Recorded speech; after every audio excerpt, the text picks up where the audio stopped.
good vibrations. As regular listeners will know, I've been trying in recent times to keep the output here bright, inspirational and empowering, and not to wallow in doom and darkness, because there's quite enough other broadcasters and channels out there for anyone that does want to wallow in doom and darkness. You're pretty much spoilt for choice. So I try and do things differently here, but occasionally I do feel it's necessary to go to some dark places, because this is all part of the process of discerning truth seeking. And unfortunately, it is the truth that some terrible and horrific things go on in this world, and they're only ever going to stop when the light is shone on them and they're fully exposed as far and wide as possible for all to see. And there is a reason why the perpetrators of these activities carry them out in secret, underground, away from public view. They don't put them on full display, because they know that if the masses ever discovered what they're doing, they would be rightfully outraged, and they would, in the reported words of George Bush Sr., want to chase them down the street and lynch them from the nearest tree. So the subject area we'll be getting into today is one that I have covered in my work exposing the true nature of the controlled music industry and the world of Hollywood films, for that matter, since these scenes are all interconnected.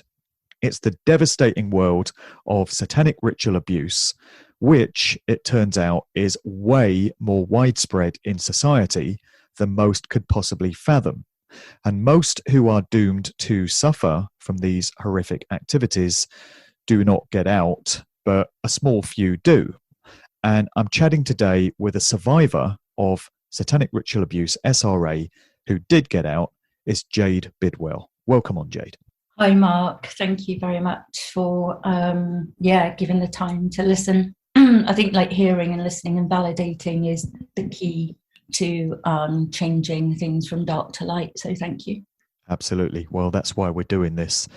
Have you done many interviews talking about what's happened to you? Do you feel comfortable talking about this stuff now? I've done one. So this is my second. I have a YouTube channel, Jade Bidwell. And I go on, I'm going to do a live once a week, and also just tips for my survival, mind control and surviving it, because I think bringing this into current politics and what's going on right now, I know it's really hard, because often on marches there are banners for so many different levels and layers. So satanic abuse. When I've been on marches, I go alone. I'm a lone wolf because of what I've been through. But I can touch those groups, validate that it's real. But I do, and it is a big part of this. So I just knew as soon as the masks came out, wear masks and 6 feet apart. That's a key thing in satanic rituals, and I knew. I knew it was all bubbling up and coming up on the surface. So I will say, as we do the interview, because of how I'm programmed, and all of this is about programming. So Bill Gates, Epstein Island, I can give you insights into why I know that is a key relationship, because my father was obsessed with computers, programming, and what I've been through was also part of behavioral science, using children within the military, basically to crack the mind, using codes. So I have been built like a computer, and we always had computers around the house. So my dad used electrocution, computing commands and all sorts to literally, I'm built like a game. So in terms of, as you quite rightly said, I managed to get out. By God's hand, I realised, because I didn't realise, obviously I've had to remember all of this, so I didn't actually realise I was in a cult. As we know, a lot of people at the moment don't realise they are in a cult, because it's very, very, very insidious, the sort of hoodwinking of it. And the art of how they do it is to make sure that there's twinning or tethering. So I was twinned with my brother to instill codependency, which we know that this whole message is based on, in terms of the trying to push the jab, is all based on a similar thing of, if you don't do it, you're going to kill somebody. So that is for me, the darkest bondage of what I'm trying to get out of the PTSD. It's survivor's guilt. And it's very hard. So I'll do this interview, and just to let your viewers know how difficult it is for survivors like myself to speak out, that I know I might be paralyzed for about a week with PTSD, because if you imagine a game, if I'm going to take a piece of information, share a piece of information, it's like opening a door, and there could be a part of my personality that's against me behind that door, or there could be something else behind that door, like a mind mine.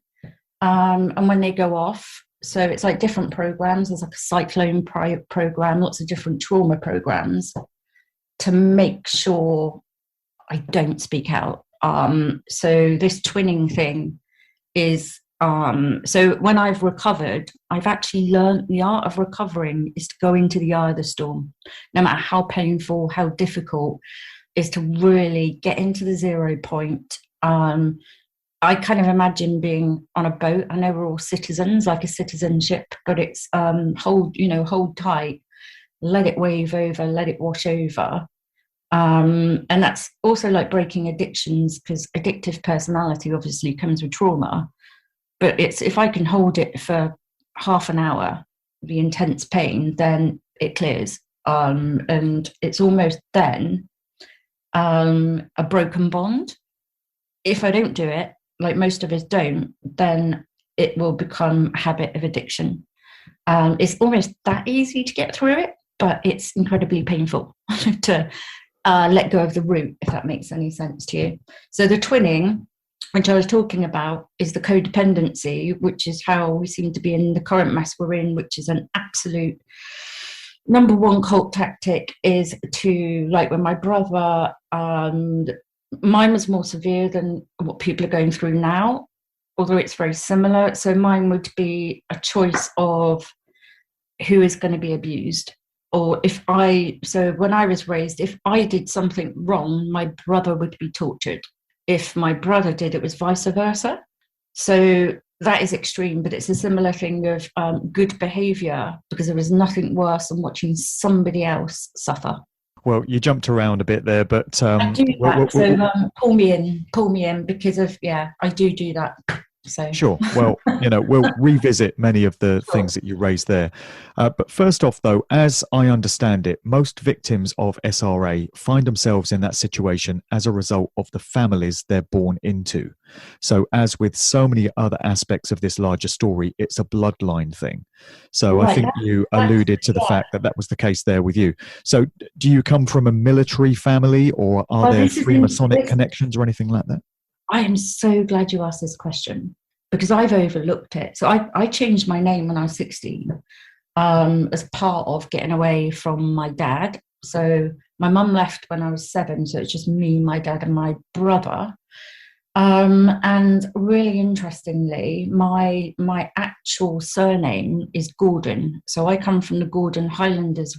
They were the first, I think, military for the Queen. And my grandfather had showed me photographs of him being a Freemason. So I think it's bang on that this is you've got Gordonston for the Royals. So this is bang on a Gordon. This is the Gordon side, most definitely, which is all about, my dad was obsessed with war, obsessed with Hitler. I know that you did an interview with Charlie Freak saying about Hitler not being a bad guy, but... Yeah, a bit controversial. Yeah, but the people that follow him, whether that's true or not, again, it's all layers of propaganda, isn't it? So there's going to be a whole army of people like my father that maybe he's been pitched as a bad, but it was a cult. It was sorcery, magic, occultism, power, control, and money. That was it. And also, when I've had to really dig deep and think, I had to live with this man and try and humanize him, I can't. I couldn't even describe my father's face because the trauma was so intense. It sort of pixelated out. But I would say he was feverish in disarming to harm, couldn't abide any weakness. And this is another thing, it can't stand weakness.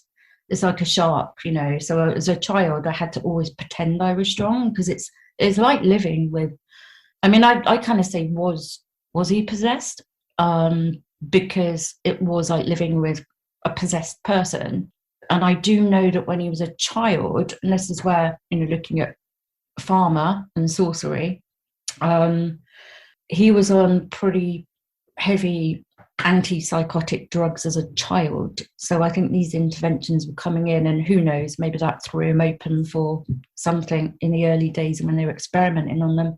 My understanding is that new generations of the same family bloodline are subjected to the same abuse. So those doing the abusing of their own offspring would have been abused themselves. So it's all they've ever known. And it's inconceivable to most people that a parent could ever subject their own child to such horrors. But this is what happens when it's done generationally, and it's all they've ever known, isn't it? Yeah, and maybe, I mean, I would say he was probably set apart in his sadistic. So my dad was a programmer. So as a child, he had a back room, and cages would arrive with birds. So this is the bird program was an assassin program.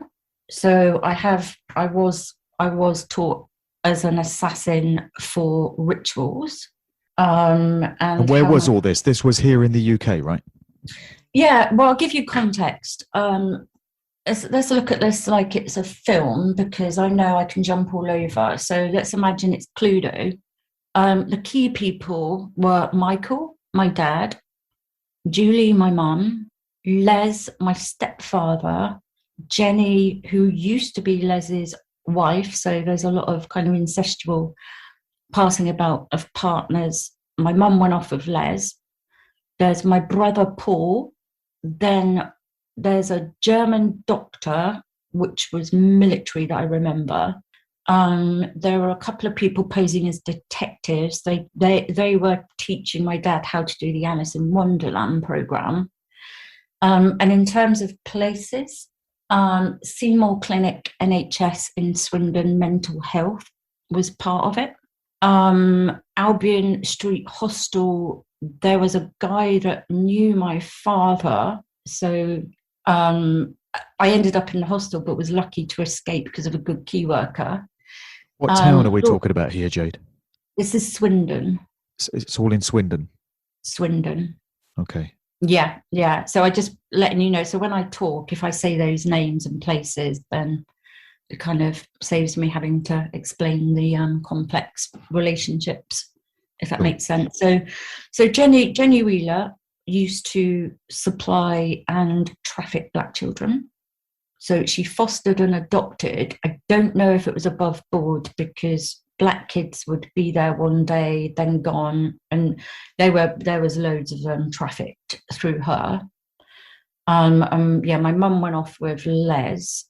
They were living in their car, and I think their car got burnt out. So that says to me that they were trying to leave, and they lived in a caravan, not telling anybody for quite a while. So the birds that came over, what would happen, like I had canaries, so we would get attached to the birds, and then I don't remember the program, but it would have involved electrocution as usual, because that is hidden, so there aren't any scars. And I recall one of them hanging by a ribbon in a cage, another had its throat cut, because I had 4 of them. And my dad was stood behind me, and all I remember is back door open, sunshine. I'd never seen a cat in the back garden at all. And I remember just saying, looking at him and saying, the cat got it. But I just needed to get the right answer. So if a lot of the times, if I didn't get the right answer, and he used to be a teacher, then I could be taken to near death. So I was always on the what's right, get it right, which is all part of the programming of building a supermind. There is no option but to do it, solve it, achieve it, which is robotic in its own kind of right. So there'd be different birds and children being programmed in that way. And it was basically I think my dad was checking. I'd killed the birds, and I think he was checking to make sure I didn't remember. And then we go to rituals, and he would squeeze the back of my neck and put a knife in my hand, and I have killed children. What is the purpose of inflicting SRA on the victims? What do the perpetrators stand to gain from doing this? I can only give a sense, and this is hard. I think because I went through it, it's an experience thing. So because I was tethered to my dad and always focused on him to get things right, he was my handler. For him, it was showing off. It was power, but I think for him, it was showing off his robot. It was like Robot Wars. I can only assume with the children. I mean, it's the one I remember. I'm sure I went to quite a few. The one I remember was Cavendish Square. There's a church down there, and it's kind of like a community type hall. But I think there's like different levels. I'm sure the elites have very lavish rituals, but on my dad's level as a programmer, nuts and bolts, it was dressed up as the equivalent of somebody going to buy a second-hand car. There were robes and all those kind of things. And I can only assume, I remember my mum being there, but I remember the look on her face. I don't know that she knew she was going to be there. So from that sense, I can only assume that people are invited along, don't know what they're doing or where they're going. And once they're there and they've seen that, what can they do? So how did you break your programming and get out? How is it possible to do this? Well, I was lucky. My cousin came to stay with me when I was about 16, and we had a few parties, and my dad was always throwing me out and threatening me in all many ways. And he said, leave. And of course I was roboticized. I went, okay. So I did. I was that roboticized. So I left. Luckily with my cousin, so I was homeless for quite a while. But it was in the time, I think it was in the 90s, house prices crashing. So we actually had a really nice house and the landlord disappeared. And then dealers descended on us. I think used to have, I don't know if you might know Groove Rider, or so we had a lot of the DJs and things that would kind of stop by. Yeah. That was a pretty harrowing experience, but I was always headstrong. I think because drugging was involved, they were very much the dealers that were doing, headstrong, you need more, more, more. And I wouldn't do it. I couldn't do it. So I was watching it go downhill. And I remember praying to God, I felt alone. They were saying I was crazy because I wouldn't take the drugs. It's normal cult mentality, the shaming and isolating. And I was walking along and I saw youth counselling door just lit up, and I knocked on the door and it began there. And I couldn't remember, but I thought there's something strange about this rave scene. So I went to the library, and there was a spell book that jumped out at me. I've seen signs and symbols, and they were familiar. I knew them, but I couldn't quite access them. I saw it on the posters, and it was my therapy. It was talking. Then I joined an incest survivors group. There were 21 of us. 3 of us were SRA survivors in Swindon, so that's a high ratio. Not counting my brother and all the kids I knew of. And I had a key worker, so she moved me into a hostel. And then subsequently, my dad arrived at the hostel, and the owner said that he saw him on the bus. So I thought, well, you don't know what he looks like. So that was a connection, and we knew this guy was dodgy.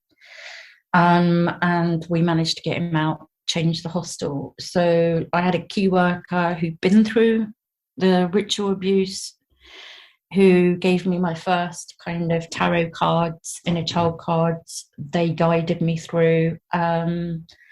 Sadly, she died, and then a couple of weeks later, my brother took his life. So that goes on to the cyanide program. I was learning about what had happened to me, and my brother went round to my dad and went crazy. My aunt said to me, he called her to say, I'm going to kill him. And then it wasn't that, it was probably a few months after my brother took his life.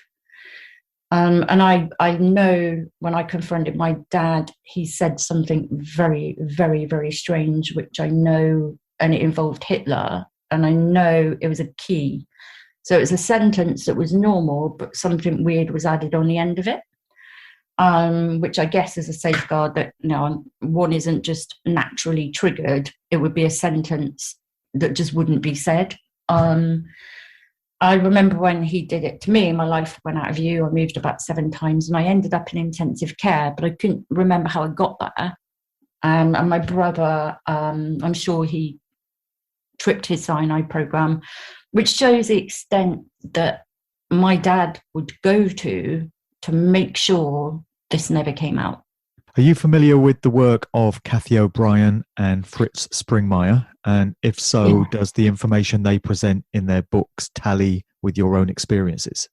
Absolutely. Kathy, I followed a lot. Absolutely. Yeah. And I didn't, it's like a puzzle. It's like being a detective. I've never heard of adrenochrome. Never. So I was piecing everything together myself. And the way I was dealing with things is I just want to get on with my life. You know, it's not always so straightforward. So if, like, money, for instance, I've worked hard. I've been a journalist in Hollywood. I've run my own video company, been highly successful, but I've never taken the credit. And it all came down to money. So I sort of hid in education. And this is an example of how I've had to remember. So it was around Armistice. So Halloween's always difficult, and then Armistice Day is really key. So looking at how they have set things up, there is a huge underbelly of trafficking. And people like me, we're going about our normal day. But Armistice Day, for instance, is a huge silence program. So I was like remembering, so I went to the gym, and because I was with a therapist and remembering this stuff and it was breaking through, people were stood in silence and I freaked out. I ran home and freaked out. I was under the stairs shaking, parts of me were coming out. I was close to fell apart. And then with my therapist kind of realizing that was part of the Alice in Wonderland program. So it was almost kind of as though the world was sinister and saying, shh, don't say anything. So they're using war, you know, in terms of reinforcements, and money is part of the Alice in Wonderland program as well. So I was on LSD and drugged, and actual money was used as though the Queen was talking to me. So I was really lucky that the counselling when I was younger was free. Because I look back now and I'm like, if I'd have had to pay, I would have handed over money, and it would have sent me, it would have hypnotized me, it would have shut me up. And then when I realized, I went to pay for something and I realized I did it so quick. I thought, I've never looked at money. It leaves my hand quickly. And I was like, it's just how they craft it. And maybe in the age, like, I think there's a whole wave of us waking up. And in some ways, the advances in technology has been their downfall for anybody who's been through a similar program, like the American dollar bill. The Alice in Wonderland program was the eye in the sky. So if I briefly give you, because I know I can jump all around, it was 2 guys that I know must have been military that were showing my dad how to do this. There was a pig's head in the oven. And it was a crazy Alice in Wonderland party. At one point, one of them was wearing the pig's head. They took the eye out of the pig's head. I was on LSD. I was probably about 7. And my eyeball was cut, which is the most extreme pain and flashback I've had to deal with to date. And when I had the body memories, I just had my hand over my eye for about a month. Which you look at the Hollywood and you realise they've done the Alice in Wonderland program, because I was in that posture and that pose for so long because of the extreme pain. But what they've done is they convinced me they'd taken my eye out and that the pig's eye was up in the sky like LSD, and it was watching me, and that it would be, and it was also a recall program, that would be watching everything I did, and then my dad could tap into that program, and I had video recorded everything I'd done, seen, and said. So it was almost a surveillance program as well, which all ties in. You look at the dollar bill, it's this, the eye. So, I mean, I'd love to know if any of the Hollywood people that ever come out of this and recover have got scars on their eyeballs, which, would say a lot. There's been a lot of talk within the current narrative of children being kept captive in cages in DUMBs, deep underground military bases and tunnels, and of some secret rescue operations taking place. Do you consider there's any truth to this, or have you researched this at all? It doesn't only happen in DUMBs. So I had to remember school holidays. I love school. Holidays were the worst time for me. There was a good girl program, so we had no clocks in the house, no mirrors. Somehow I'd wake up on time, never miss school. I was a really good back straight virtuous student. So that program went out in the world almost Samaritan like, squeaky clean. But I've had to remember waking up in a cage, in an air hangar, and I know it was an air hangar because I was taken up to a sterile lab. It was an old building, the old hospital type thick wall building, and there was a window, and there was a runway, and the doctor had a German accent. And I know we're looking at, when was this? Probably about 1982-ish, around that time. And so the cages, there was rows, 2 stacked high. My brother was in one opposite me. We had metal collars and electrocution happening. And then I know I was taken up to the lab, and lots of like needles and things in the brainstem. So I think, well, it's kind of maybe aspirating it. And then I've looked into adrenochrome.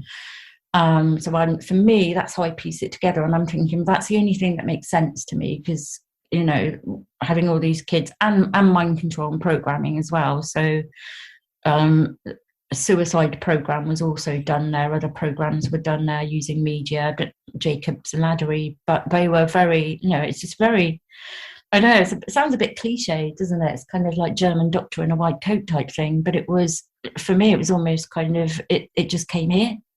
It just came here disguised as the NHS, as far as I'm concerned. And Seymour Clinic isn't there anymore. So it was interesting because they disbanded the mental health places. So obviously the project had been complete. And at night, I was taken there for ECT, which is that kind of, the electrocution to wipe my brain because it's after rituals. And then I was told if I ever spoke out, I would be deemed crazy and thrown in with a crazy person. That was one of my biggest phobias. That has even today, that's my greatest fear, and I'm still working on that. And I was put in a room, and Jimmy Savile was in that room, and I just remember his hair, but I didn't have him. It was like David Lynch in Twin Peaks, when Bob comes over the sofa, it was like that. And I don't remember anything, but I know it was absolutely savage. And that is still, I still have to release the charge of that. So that's how the NHS, and I believe the military. And like for me, I went to school, so I can only imagine that there might be kids that are products of that. But I was almost, and I'm sure my dad got paid. But I guess I would have been, just holiday in there for the holidays. Jimmy Savile. Wow. Yeah. Any other famous people that you've encountered? No, but I somehow have tried to get away from the film industry, but seem to be destined to bounce back into it. My former husband, his father was a very successful writer for the BBC, so doing all sorts, Z Cars, District Nurse. And I found out when his mum passed away, he was always a tricky character anyway, and it was his second wife. So he had 3 children, and then 2 by his next wife. And when she was passing away, she said to me, she only found out when, like 15 years into the marriage, that he had made his first wife give up their first child so he could be a writer. So I don't really know that. I've only in my professional life, I was really lucky to have an intimate interview with David Lynch. So he was flown in to Bydgoszcz in Poland. So Camera Image is a big film industry thing, and it's kind of interesting with him, because at first I thought maybe he's autistic, but then I'm kind of thinking there's almost a kind of a vampire quality to him, in all fairness. Just this kind of thirsty, looking at energy, wanting to dive into people. And I know he's quite renowned for driving around LA in the worst areas, trying, getting inspiration and all sorts. So it's, I didn't, not in context for what I've been through, but, you can almost get a feel for what it's like in the film industry. Yeah. What does the recovery process consist of? I mean, how do you ever recover from horror and trauma of this nature? And how long is it since you embarked on a recovery process? Very, very good question. When I was living with my dad, it was like prison. I was allowed a bowl, a knife, a fork, a cup. And he would only buy powdered food. And I'm sure that a lot of that goes towards, keeping the nutrition low, because keeping one in trauma, to keep the mind, easy to control. I think it's safety. I've just been really fortunate that I found a therapist, a safe space, which I'd never had. So it was actually getting used to what that felt like.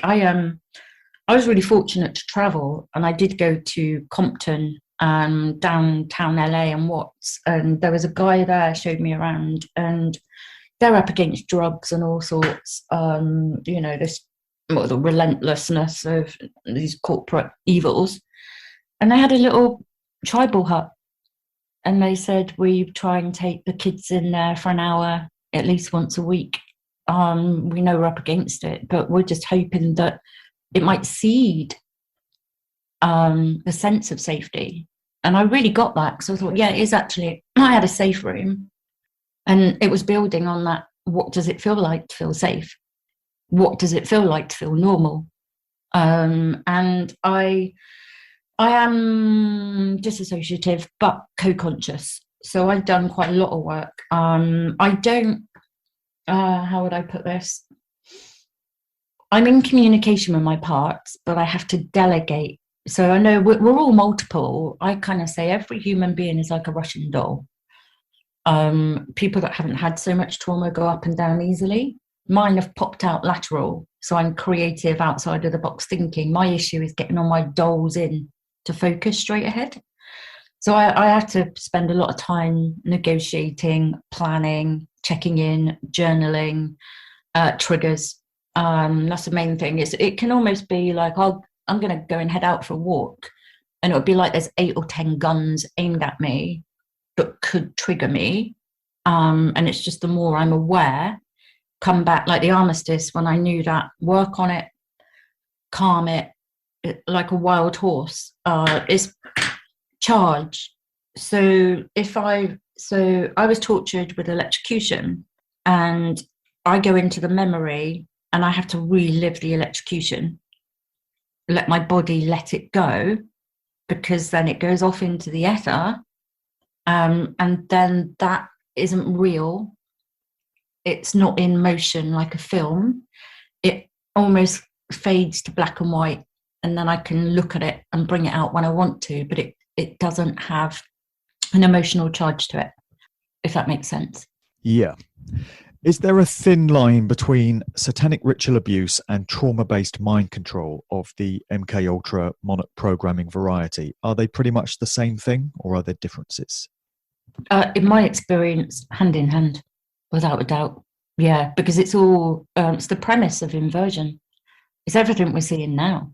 It's it's all it's absolutely hand in hand. And the satanic, I believe, worship of Saturn, which is control and power. I mean, I would say my dad probably, and these people are God hunters. He would have been really good in a vivisection lab.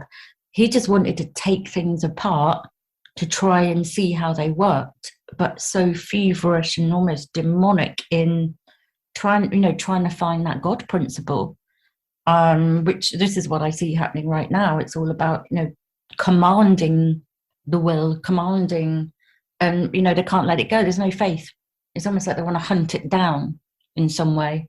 That's probably the only way I can view it, if that makes sense. To make sense of it. Okay. A lot of my work has involved exposing how symbolism and imagery pertaining to SRA and mind control has gone into music videos over the decades. They like to flaunt this stuff. They place it right there in plain sight. So you see the shattered mirrors, you see the dolls and the teddy bears with missing eyes and missing arms and stuff like this. You see the Barbie dolls, and it's all programming imagery. And it's been right there in music videos for decades. Have you looked at many of these? And is that something you've recognized in music videos and also Hollywood films and TV shows? I have, and those things are triggers. So like Barbie dolls and all that. Yeah, I mean, when I was doing my therapy, there was a brooch my nan gave me, and I hid it under my bed. And it was the only thing my dad didn't know I had, he couldn't contaminate. So I did a lot of work on looking at it and loving it pure, and it was beautiful, because anything that I showed love for would be used against me. So of course that'll include toys and all sorts. Mirror shattering is all part and parcel of it. Being given LSD and put in front of a mirror. It was a bit like when Savile was wheeled out. Let's put it this way. I know in the 90s, everybody was starting to remember, and there was a whole thing where they were trying to push this false memory thing on people. And they trotted Savile out, and I thought, well, that has a purpose, because I only remembered Savile 6 months ago, because it's the hardest thing to remember. So if you can imagine, there's a lot of people like me walking around that don't even know that has happened to them. If they see it, then it's going to shut them up. So I would say anytime you see Savile's picture or him being wheeled out, I would take that as a positive, that they need to, maybe too many people are waking up. Yeah, that was an interesting phenomenon, the false memory syndrome, trying to convince people that if they think they remember something, they must be crazy, and it's not really happening. It's just damage limitation, isn't it? And it's very interesting what you said earlier about cult behavior. And what we've seen with the whole COVID narrative, so many aspects of cult behavior. So there's the shaming, people have been encouraged to shame those that won't wear a mask and that aren't distancing in the supermarket line and that haven't taken their V, the isolating, being sort of left out of society if you aren't part of the cult, if you don't partake in the same behaviors as everyone else, laying guilt trips. You mentioned earlier how you'd be made to feel responsible for That is another key. child being tortured. Yes, And we've seen that, guilt trips in society. and that is Your the kid, that is the worst part. That is the worst part.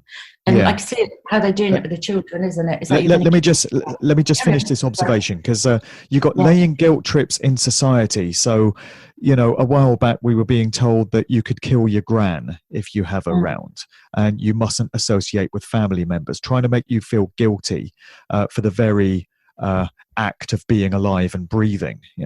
And then there's the ritual behavior. You mentioned the distancing, the hand washing, the mask wearing. This all comes out of satanic ritual behavior, and society has been coerced and entrained into adopting that type of behavior. So without knowing it, the masses have been inducted into a satanic cult, and yet with classic satanic inversion, they've been entrained to think that they're doing the righteous thing, they're being virtuous, they're protecting others, when the truth is the exact opposite. They're doing great harm, and they're having all this satanic behavior dumped on them. It's just amazing. Absolutely. And the trauma bonding is real. Like I mean, like myself and my partner are really good friends, but gone our separate ways. And this past couple of weeks, I've been debilitated just trying to deal with the separation anxiety. He knows it because he's really good at helping me through this. But even he is in the matrix. And I was astounded. I was like, really need to know how they're doing this, because here's somebody who has been alongside me that knows the level of depravity and what's happened to me, but he still wants to be in the matrix. And I just thought maybe that's because he can stomach the fact that it happened, but he can't stomach the fact that it's happening. And this is about people being in the present. The level of distractions is, I thought if I could get him contented in the present with more faith, he probably will wake up. And this is a spiritual, faith-based war. It's I almost kind of see at the moment, it's like the Dementors have been released, to suck up as many souls as possible. And it does seem to be that dark right now. How is the truth of these horrors ever going to get widely communicated to the public at large? I mean, obviously there are podcasts such as this, but these aren't going to reach any kind of a massive normie audience. So how is that ever going to be achieved? And realistically, do you see there ever being a stop put to this? Do you ever see all this activity being so widely exposed and having the light of truth shone on it that it just can't happen anymore? I think it's going to be feet on the ground, like anything.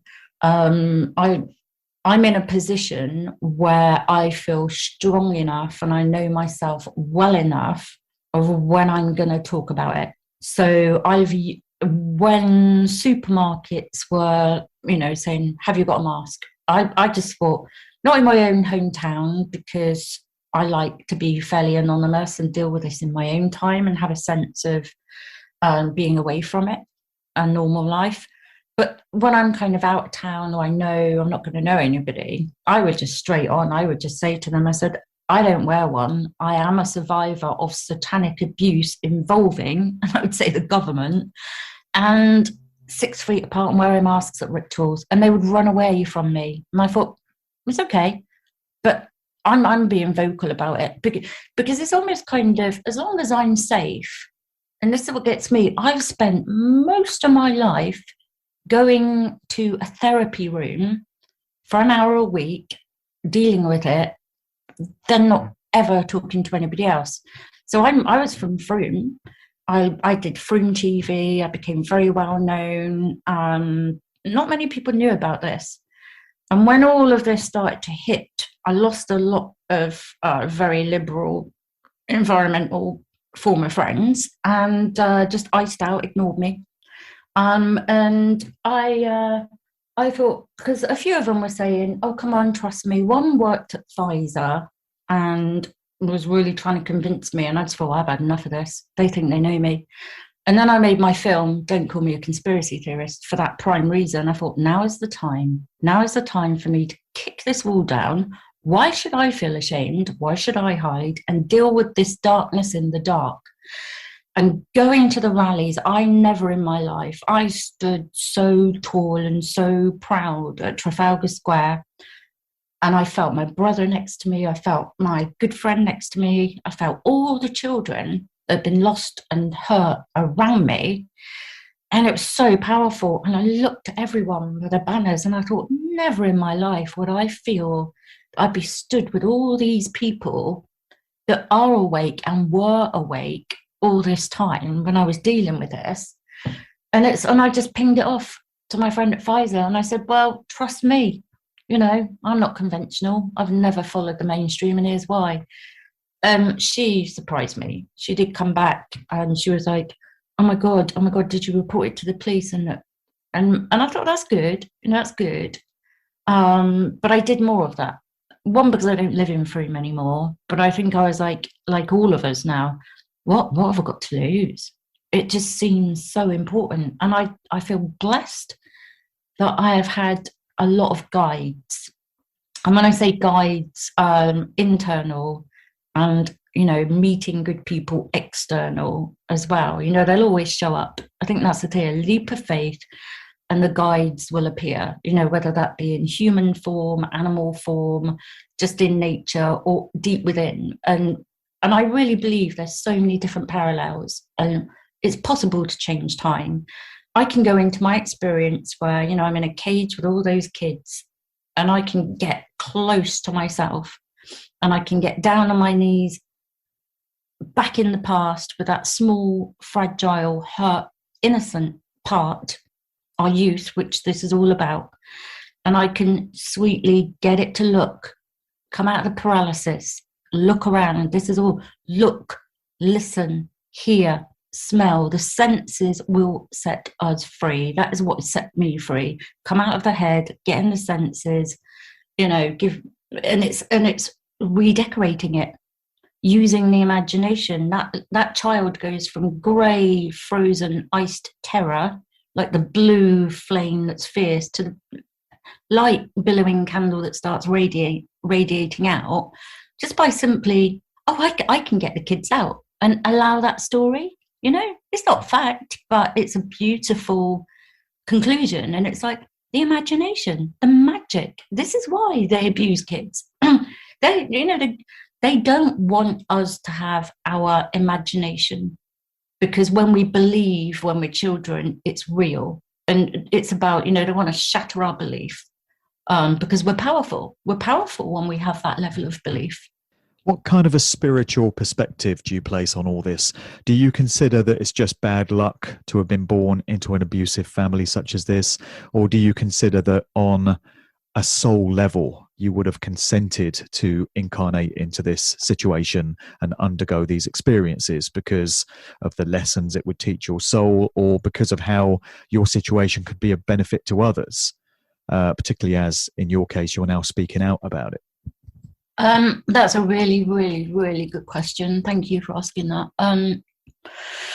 I reflected on it when I come into my heart, that real clear sort of 0 point, you know, right in the middle of the cyclone, absolute utter peace. I know I chose my life. I know, and I used to always say that. I'm sort of dabbling with some way, maybe I'm processing family karma, I don't know. Like forgiving, I have to forgive myself, as ironic as that sounds, but I've realized, and when I do my own videos looking at speech, forgive is actually to forgive. So what I'm actually saying is, please let me give something to myself in the next hour, in the next day, in the future. So this, you know, forgiving, like my dad, forgive my dad. It seems sickening. I did it by the book, all the textbooks and talking therapy. I went out to Australia in front of him. I said, I forgive you. Tick a box, because I thought it would free me.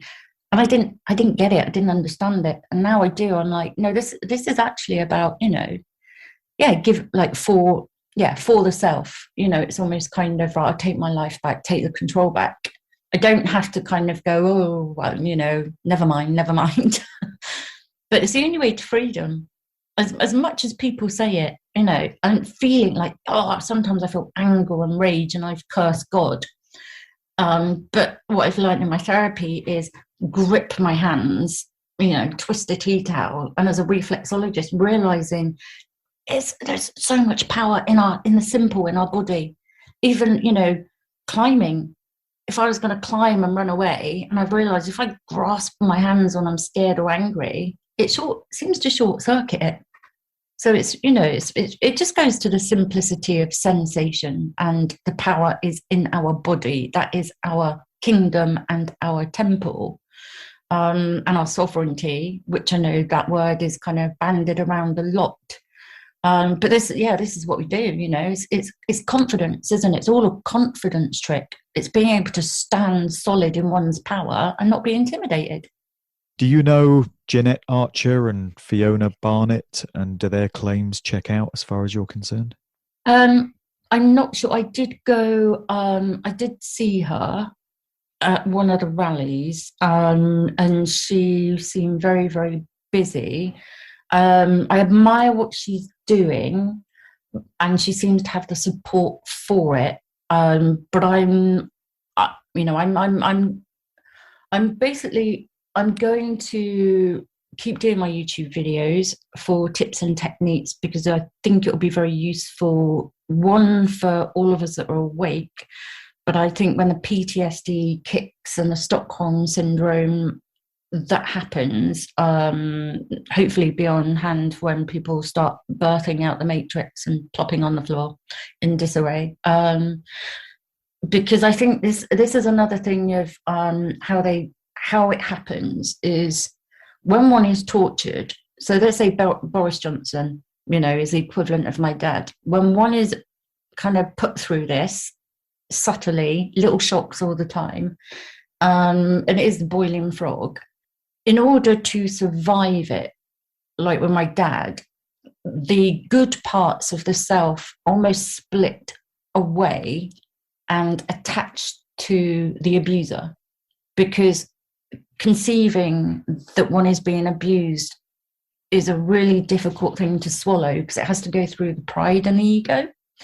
So it's going to be, people are looking grey, drained and withered, and I would suspect it's because they're giving their hope, their power and their goodness, which is feeding the wrong people. And they're going to have to take that back, but they're going to have to realise what has happened to them. And I think, talking about Jeanette, I think she's on fire at the moment. I've done my Joan of Arc, and as a Scot, I've had to really learn to put my sword in the ground like a cross, because every time I take my sword out the ground as a Highlander and I hold it up, it's an inverted cross. It will only do harm. So I turn that down as a warrior, put it in the ground as a mirror and a cross, and, do no harm and don't fight unless you have to. Okay. So you've got a film, Don't Call Me a Conspiracy Theorist. Yes. And you've got your YouTube channel as well. Do you want to let the listeners know where they can view all that stuff? Yeah, that'd be great. It might be easier to go to my website, which is straightforward. It's www.jadebidwell.com. So that's JADEBIDWELL.com. And that'll send you to Telegram and also YouTube as well. All right, Jade. Is there anything you'd like to add that we've not covered here?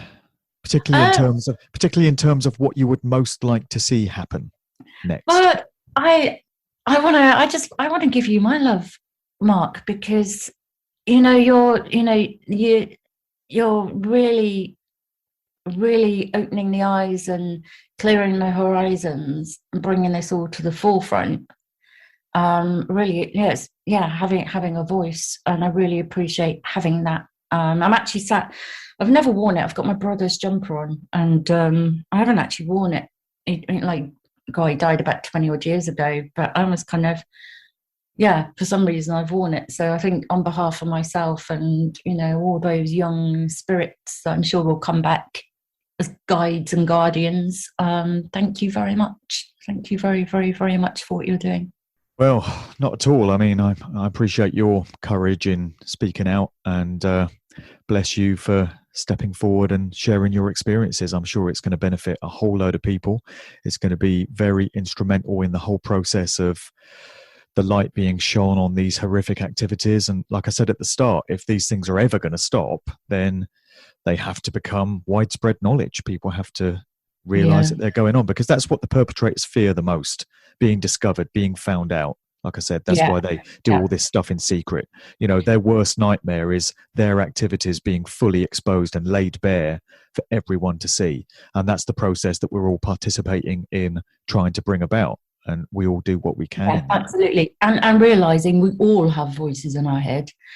We're all kind of multiple, we've all been different ages. And I think this is the thing, isn't it? I think the greatest scam is that you have to be one way, just one way, have to identify. I looked at the word identify, which is basically id entity. And the id is the monster within. So they've even got us on that. It's like, show me your id entity. And it's, it's realizing we're multifaceted. Mine are just kind of extremely knocked around, but we're all kind of diamonds with different facets, so, and that's okay. We shouldn't feel bad. We shouldn't feel guilty about it at all. Yeah. All right. Well, Jade, thanks for coming on the show today. My pleasure. Take great care, Mark. Thank you. This is just for I'm picking up vibrations. I'm picking